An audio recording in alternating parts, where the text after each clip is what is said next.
말씀은 요한복음 16장 16절로 24절이고요. 우리는 그중에 20절 한 절을 같이 읽도록 하겠습니다. 함께 하실 때 살아계신 하나님의 음성을 듣게 되기를 바랍니다. 함께 하시겠습니다. 시작. 내가 진실로 진실로 너희에게 이르노니 너희는 곡하고 애통하겠으나 세상은 기뻐하리라. 너희는 근심하겠으나 너희 근심이 도리어 기쁨이 되리라. 아멘. 우리 지금 제자들은 대혼돈에 빠졌습니다.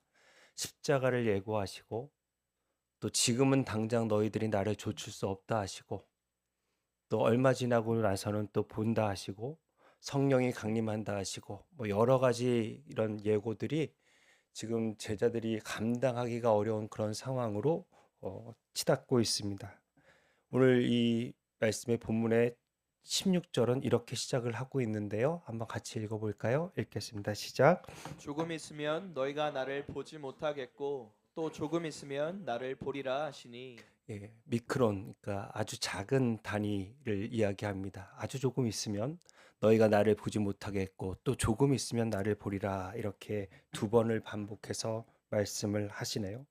이 말씀을 마치고 나면 이제 십자가의 길에 오르실 것입니다.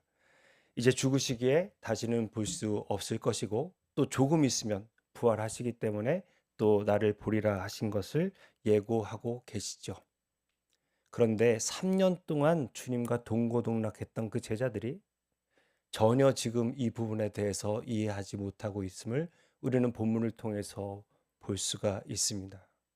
그러니까 십자가와 부활이라는 복음의 핵심이고 예수님의 사역의 절정인 것에 대해서 가장 가깝게 주님과 동고동락을 3년 했던 제자들도 지금 이 사실에 대해서 전혀 이해할 수 없다는 것은 십자가와 부활은 우리가 믿을 수 있는 성격이 아니라 이성과 합리적으로 우리가 접근해서 알 수 있는 부분이 아니라 오로지 성령께서 강림하시고 우리를 다스려 주셔야만 이 십자가와 부활을 이해할 수 있기 때문에 믿을 수 있기 때문인 줄로 우리는 받아들여야 될 것입니다.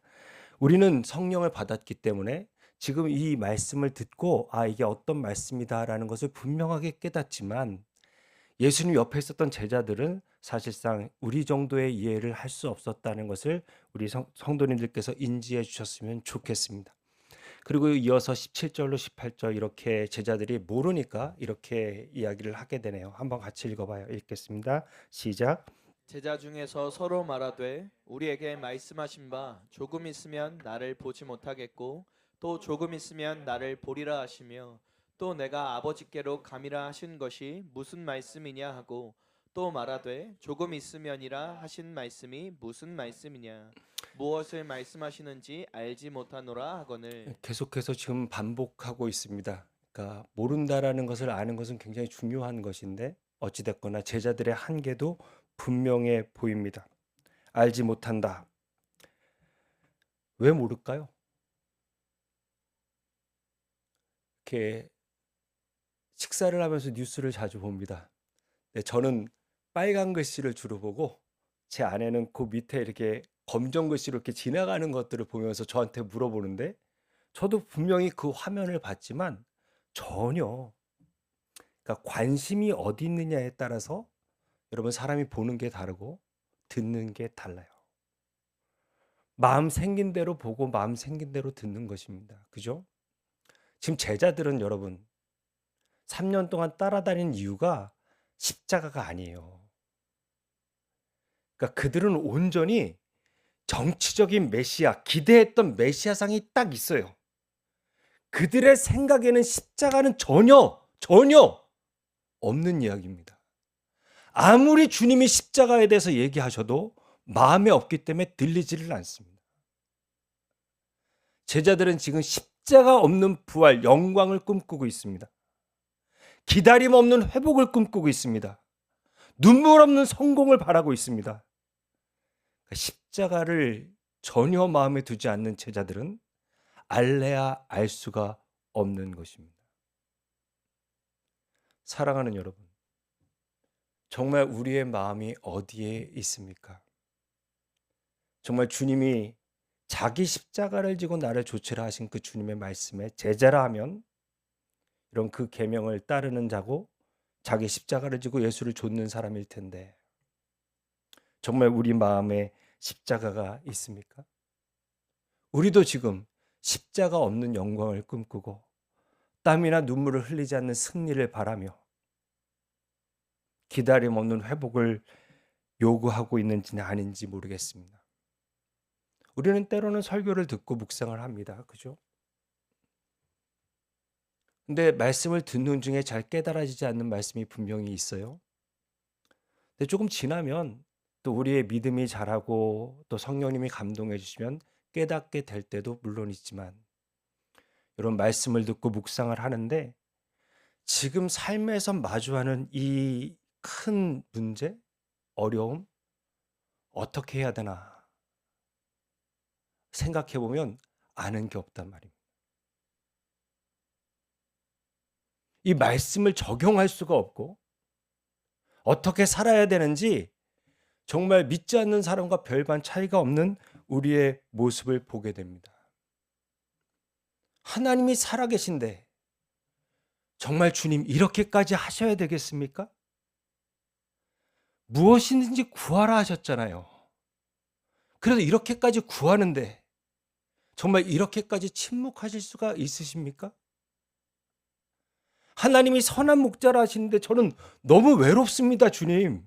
너무 두렵습니다. 제가 맞이하고 있는 이 현실에 정말 내가 알고 있는 이 말씀이 전혀 어떤 작동을 하지 않을 때가 있습니다. 라고 여겨질 때가 우리가 분명히 있습니다. 우리는 열매를 원하지만 가지치기는 싫습니다. 우리는 승리와 부활은 같이 하고 싶지만 이 십자가를 지는 거에 대해서는 전혀 훈련이 되어 있지 않습니다. 제자들처럼 내 이해의 범주를 벗어날 때 우리가 믿는 것도 같고 믿지 않는 것 같기도 한 그런 상황을 지날 때가 있단 말입니다. 이런 현실을 너무 잘 아시는 주님께서는 그 제자들에게 정확하고도 적합하게 이렇게 위로하십니다. 조금 있으면 너희가 나를 보지 못하게 했고 조금 있으면 또 너희가 나를 보리라. 시간을 양으로 계산할 수 있을까요? 이제로부터 일주일도 안 되는 시간입니다만 여러분, 사람이 느끼는 상대적인 시간이 분명히 있습니다. 여러분, 점심시간 1시간이 빨라요? 일하고 있는 시간 1시간이 빨라요? 퇴근 전 1시간이 빨라요? 휴일에 1시간이 빨라요? 같은 1시간이에요. 같이 느껴지세요?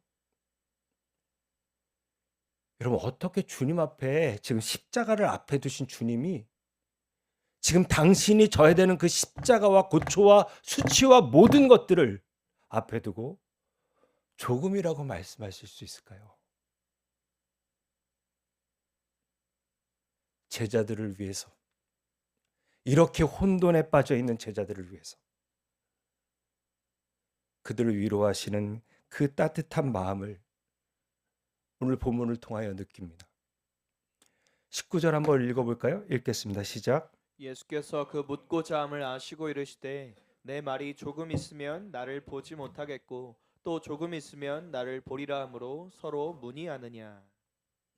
사랑하는 여러분, 우리 주님은 제자들이 묻기도 전에 이미 그들의 혼돈과 어려움과 두려움과 아픔을 이해하시고 조금 있으면 이렇게 위로해 주시네요. 우리의 배신도 아시고 우리의 실패도 아시고 우리의 눈물도 아시고 우리의 고독과 외로움과 고통을 다 아시면서도 전지하면서도 너무나 섬세하게 우리를 돌보시는 사랑 속에서 이 무지함과 무능함을 탓하지 않으시고 제자들을 위로하시고 품으시는 우리 주님께서 지금도 우리의 선한 목자이신 줄로 믿습니다.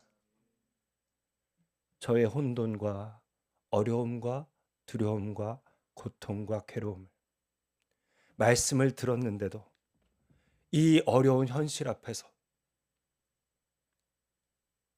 침묵하시는 것 같은 그 속에서 산 넘어 또 산이고 간신히 넘어왔는데 태산을 만난 것 같은 그런 절망 속에 있는 우리들에게 주님은 다 아신다 말씀하시고 우리를 위로하기를 원하시는 사랑의 주님이신 줄로 믿습니다. 답답하고 마음속에만 맴도는 그런 탄식, 이 상황 속에서 문장이 연결이 안 돼요. 기도를 하려도 다 표현하지 못해도 이미 다 아시는, 구하기 전부터 다 아시는 우리 주님께서는 우리와 함께 하시고 답답해도 흔들려도 믿음 없다 정지하지 않으시고 우리를 이끄시는 주님이시니까 여러분, 이해되지 않더라도 주님을 따를 수 있는 저와 여러분 되기를 바랍니다. 믿음은 이해가 아닙니다.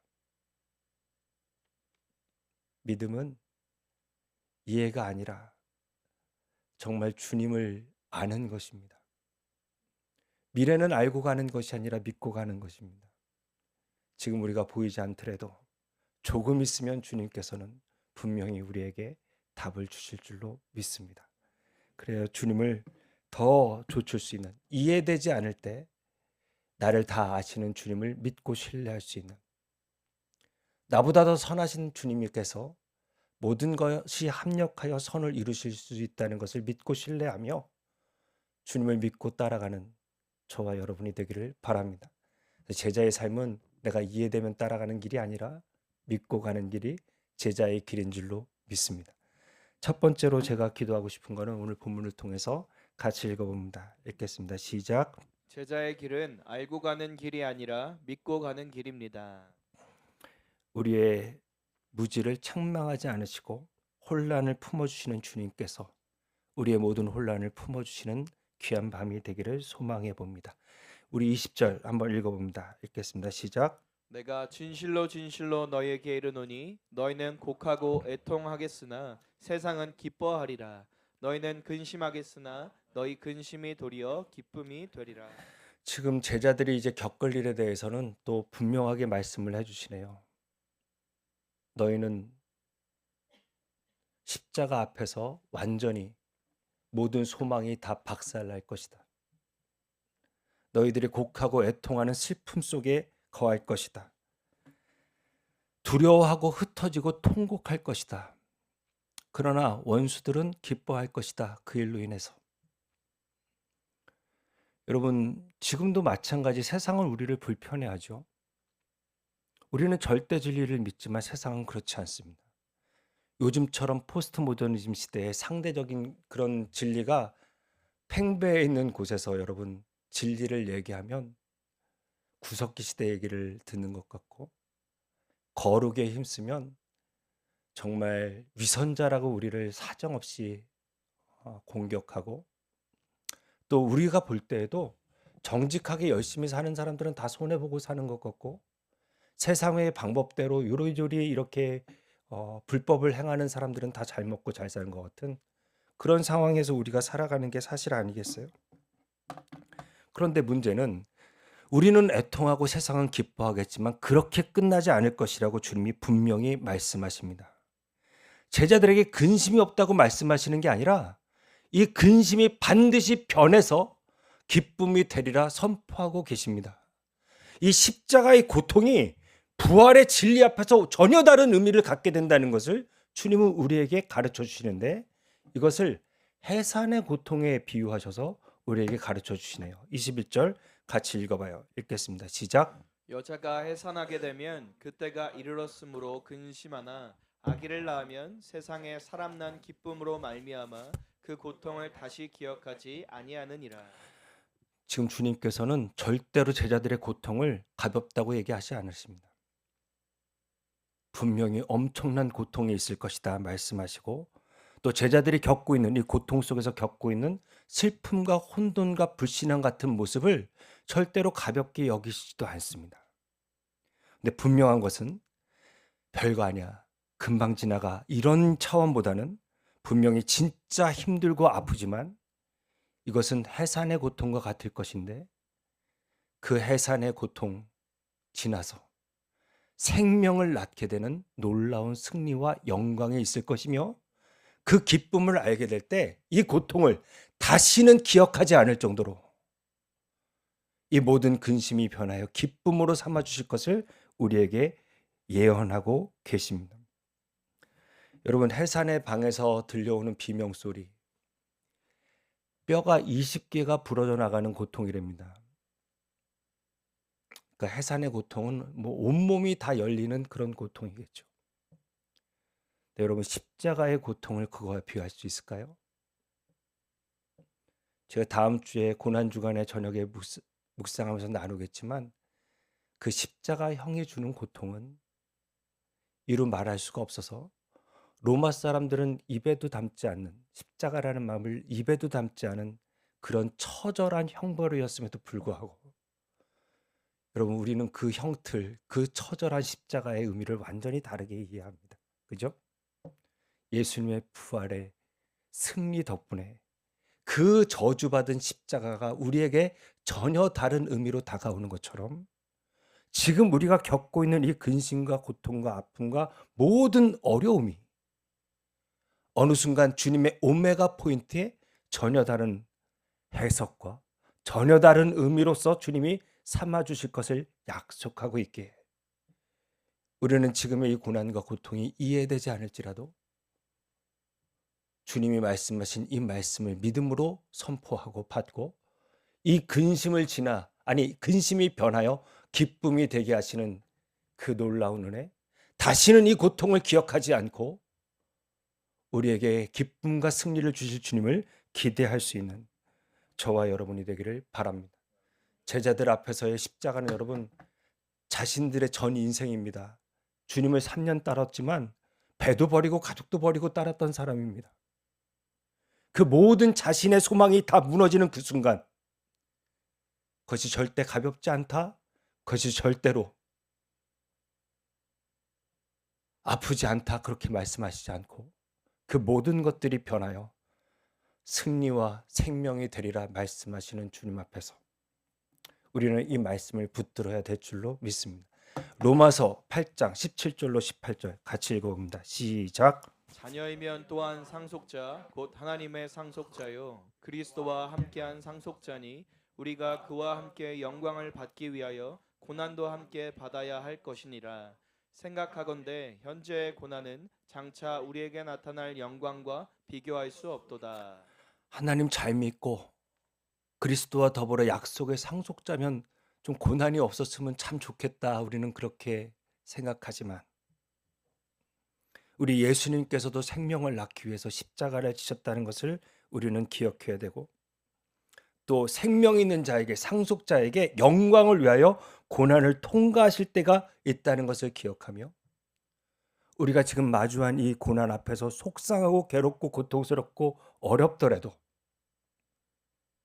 이 고난이 우리를 망가뜨리는 고난이 아니라 약속 있는 상속자들에게는 이 고통을 통하여 하나님께서 놀라운 일을 행해 주신다는 것, 우리의 종국이 영광이고 승리라는 것을 바라보면서 이 고난이 합력하여 선을 이루실 그날까지 우리가 믿음으로 분명히 서야 될 줄로 믿습니다.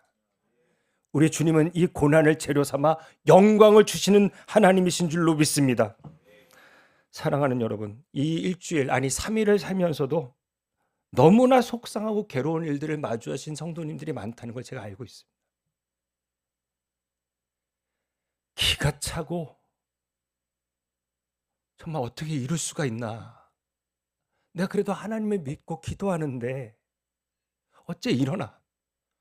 도대체 언제까지 이 제목으로 기도를 해야 되나. 부부의 갈등, 부모님의 문제, 자녀의 문제, 사업과 어떤 관계의 무너짐 속에서 우리가 신음하고 있을 때 우리 주님의 아까처럼 첫 번째 돼지처럼 우리의 모든 것을 다 아실 뿐만 아니라 우리의 근심과 고통을 영광으로 변화시켜 주시는 약속과 능력의 주님이시라는 것을 분명히 기억하실 수 있는 저와 여러분 되기를 바랍니다. 22절 한번 같이 읽어봅니다. 읽겠습니다. 시작. 지금은 너희가 근심하나 내가 다시 너희를 보리니 너희 마음이 기쁠 것이요 너희 기쁨을 빼앗을 자가 없으리라. 아멘. 지금은 근심 안 됩니다. 그러나 내가 다시 너희를 보리니 제자가 보는 게 아닙니다. 여러분, 우리가 하나님 붙드는 게 아니에요. 주님이 붙들어 주시는 것이. 내가 돌아온 게 아닙니다. 주님이 돌이켜 주신 것이지. 주님이 다시 보시겠답니다. 그래서 여러분, 처절하게 절망하고 다 문 닫고 숨어 있는 자들에게 주님이 찾아오셨고, 나는 물고기 잡으러 가노라 그러고 다 바닷가에 갔던 그들에게 주님이 찾아오셔서 당신의 부활의 몸을 나타내 주신 분이 우리 주님이십니다. 뿐만 아니라 너희 마음이 기쁠 것이요 너희 기쁨을 빼앗을 자가 없으리라. 이 기쁨은 빼앗기지 않는답니다. 여러분, 세상의 모든 기쁨은 빼앗길 수 있습니다. 돈도 있다가도 없는 것이고, 건강도 때로는 잃는 것이고, 그렇게 믿었던 사람도 때로는 등을 돌리는 것이고, 사람이 기쁨의 근원이라면, 돈이 기쁨의 기초라면, 그럼 그걸 상실할 때 우리는 세상의 모든 기쁨은 그것을 상실하거나 그것이 점점 줄어들 때 초조해지고 기쁨을 잃어버릴 수밖에 없지만, 여러분, 이 기쁨은 빼앗을 자가 없답니다. 십자가 대속의 은혜와 부활의 영광과 승리는 절대 분별하는 진리이기에 우리는 빼앗기지 않는 진리, 기쁨, 영광과 승리를 이미 가진 자인 줄로 믿습니다. 고통 중이십니까? 조금 있으면 이라고 위로하시는 이 주님의 말씀을 붙들고, 또 해산의 고통처럼 이게 나를 망가뜨리거나 의미 없는 허비되는 고난이 아니라 이것을 재료 삼아 영광스럽게 나를 빚어가실 그 주님을 기대하면서 주님이 나를 찾아오시고 그 기쁨을 빼앗지 못한다라고 약속하신 말씀 앞에서 주님의 영광과 승리를 이미 누릴 수 있는, 아직 오지 않았지만 already not yet, 벌써 임한 주님의 통치와 은혜를 맛보고 누리실 수 있는 저와 여러분이 다 되시기를 바랍니다. 두 번째 제자의 길은 이런 길입니다. 같이 읽어볼까요? 읽습니다. 시작. 제자의 길은 해산의 고통을 지나 출산의 기쁨을 맛보는 길입니다. 아멘, 아멘. 돈이 줄어서 자존감이 주저앉고, 또 사람이 떠나서 평안이 무너졌다면 다른 걸 기쁨 삼은 열매 아니겠습니까? 주님을 기쁨 삼을 수 있는 저와 여러분 되기를 바랍니다. 23절 24절 같이 읽어봅니다. 시작. 그날에는 너희가 아무것도 내게 묻지 아니하리라. 내가 진실로 진실로 너희에게 이르노니 너희가 무엇이든지 아버지께 구하는 것을 내 이름으로 주시리라. 지금까지는 너희가 내 이름으로 아무것도 구하지 아니하였으나 구하라 그리하면 받으리니 너희 기쁨이 충만하리라. 그날에는 예수님이 십자가에 죽으시고 부활하시고 승천하시고 보좌 우편에 앉으시고 영을 부어주시는 그날, 너희가 아무것도 내게 묻지 아니하리라. 지금 뭐 입만 열면 질문인 제자들 뭐 다 돌아가면서 지금 질문하고 있다 아닙니까? 질문이 사라진 게 아니라 성령이 임하시면 진리의 영께서 이 말씀을 가르쳐 주시기 때문에 이제 질문의 내용도 바뀔 것이고, 또 본인이 모르는 것들도 상당수 다 해소가 될 것에 대해서 말씀하신 것 같아요. 그리고 내가 진실로 진실로 너희에게 이르노니 아멘 아멘 레고 휘민. 그러니까 예수께서 대화의 흐름을 바꾸실 때 주로 많이 표현하시는 이 말씀 속에서 너희가 무엇이든지 아버지께 구하는 것을 내 이름으로 주시리라라고 약속하시네요. 그러니까 지금까지는 예수의 이름으로 구하지 못했던 이유는 아직 십자가와 부활이 완성되지 못했기 때문이라 그렇게 여겨집니다. 그리고 아버지께 구하는 것을 내 이름으로 주시리라 하셨으니까 우리는 무슨 예수의 이름을 주문처럼 생각하는 그런 오류는 범하지 않아야 될 것입니다.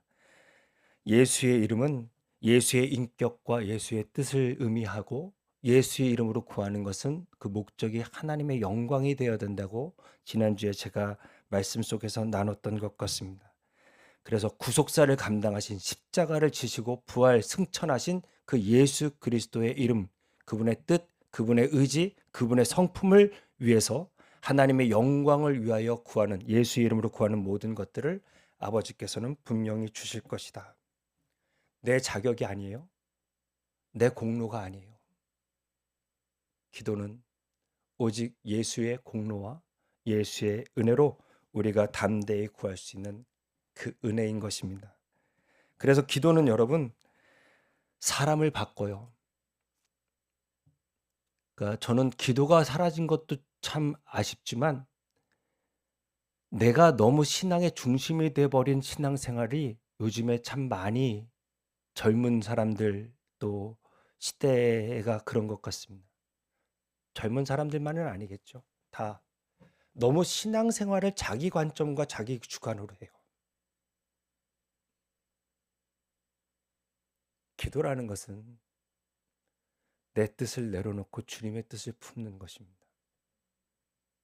예수의 이름으로 구하라는 것은 주님의 뜻과 속성이라니까요. 내 원함이 아니라. 그래서 많은 크리스찬이 기도로 내려놔야 되는 것을 기도로 붙들어요. 이것 주세요. 저것 주세요. 이렇게 해주세요. 저렇게 해주세요. 이게 정말 타종교의 기도와 뭐가 다를까요? 우리는 부활하신 예수 그리스도, 나를 위하여 죽으신 아니에요. 나를 위하여가 아니에요. 나 때문에 죽으신, 내 죄값을 대신 지신 예수님의 십자가와 부활의 영광을 아는 우리들이 기도한다는 것은 자기 중심성을 내려놓는 것입니다. 내 뜻이 아니라 아버지의 뜻을 구합니다. 그렇기 때문에 우리의 기도는 응답의 목표가 아니라고 말씀드렸어요. 기도하면 기도할수록 주님과 친밀해져요. 왜요? 내 뜻을 내려놓고 주님의 뜻을 자꾸 물으니까. 그래서 기도하면 사람이 변한다는 것입니다. 근데 계속해서 하나님 이거 해주세요. 이거 해주세요. 내 의지, 내 생각, 내 욕심 이거로만 구한다면 이게 응답이 되겠냐고. 응답이 되는 게 무슨 의미가 있느냐고 지금 예수의 이름으로 구하라 할 때 이걸 잘 생각해 주셨으면 좋겠어요. 아, 예수의 이름으로 구한다는 것은 내 욕심과 내 뜻과 내 의지가 아니구나. 주님의 뜻, 주님의 성품, 주님의 의지, 주님의 계획으로 내가 점점 바꿔져야 되는 것이구나. 그때 무엇이든지 아버지께 구하는 것을 주님이 다 합력하여 이루어 주시겠다라는 이 놀라운 약속을 우리가 가졌다는 것이고 24절 여러분 한 번 더 읽어봐요. 읽겠습니다. 시작. 지금까지는 너희가 내 이름으로 아무것도 구하지 아니하였으나 구하라 그리하면 받으리니 너희 기쁨이 충만하리라. 이렇게 나를 내려놓고 주님의 뜻을 구하는 사람만이 가질 수 있는 결과가 뭐다? 우리의 기쁨이 충만해지는 것이랍니다.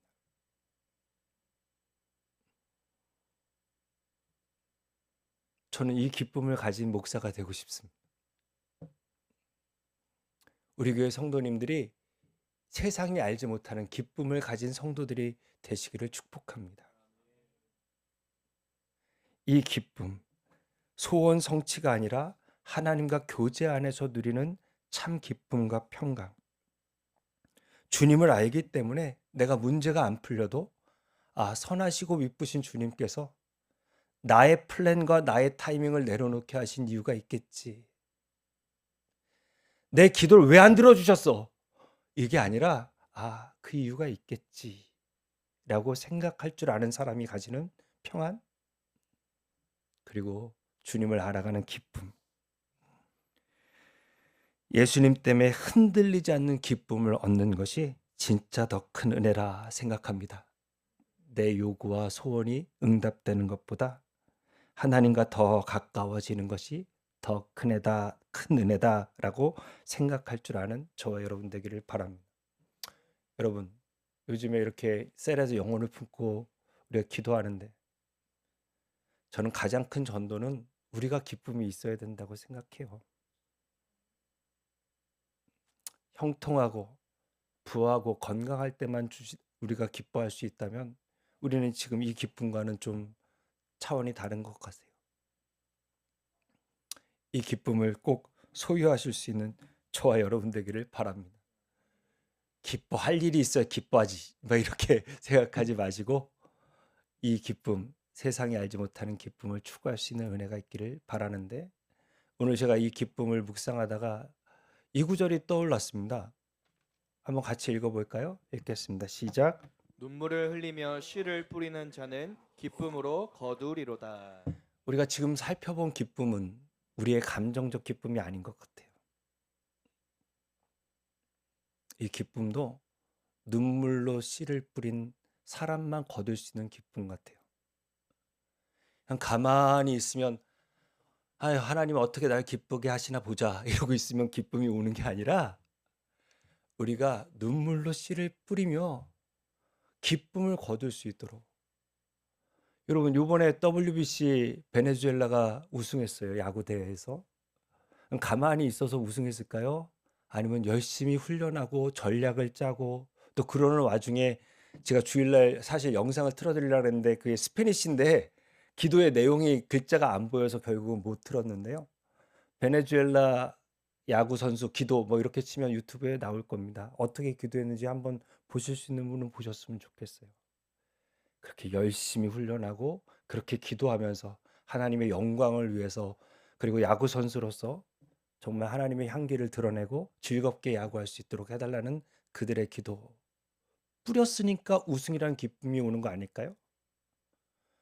여러분, 수능에서 합격하는 아이들이 그냥 기도만 했을까요? 눈물로 공부하고 준비하고 한 끝에 합격이라는 기쁨을 갖는 거 아닐까요? 그럼 예수 믿는 우리가 가만히 있으면 진짜 기쁠 수 있을까요? 정말 주님 앞에서 눈물로 내 인생에 씨를 뿌리는 게 있을까요? 우리 교회가 가만히 있으면 전도해서 돌아오는 영혼의 기쁨을 알 수 있을까요? 누군가는 눈물을 위해 뿌려야 되지 않을까요? 그때 주님이 주시는 기쁨이 우리 인생에서 가장 큰 상급이고 영광이지 않을까. 교회와 그러는데 얼굴이 죽을 상이야. 전혀 기쁨이 없어. 아, 나는 내가 불신이라면 안 가고 싶을 것 같아요. 저희는 좀 다르다. 여러분, 우리가 잘 나갈 때 전도하면 잘 안 될 것 같아요. 아이, 너는 그렇게 성공했으니까 좋겠지. 넌 그렇게 뭐 형통하니까 좋겠지. 근데 아무것도 없어. 너무 인생이 고통스러워 보여. 근데 세상이 알지 못하는 어떤 기쁨? 아, 이 근심을 지나서 주님은 날 반드시 출산의 기쁨을 주실 거야. 라는 그 믿음이 있는 사람으로서의 기쁨. 그리고 오히려 그들을 안심시키는 능력. 걱정하지 마. 내 하나님께서 우리 가정을 이렇게 일으키신다. 아주 교만하진 않지만 그래도 아주 당당한 하나님이 우리 가정과 함께 하신다. 조금 있으면, 조금만 기다려봐. 네가 말하는 거 후회할 거야. 그렇게 얘기하지 마. 이 정도는 맞설 수 있는.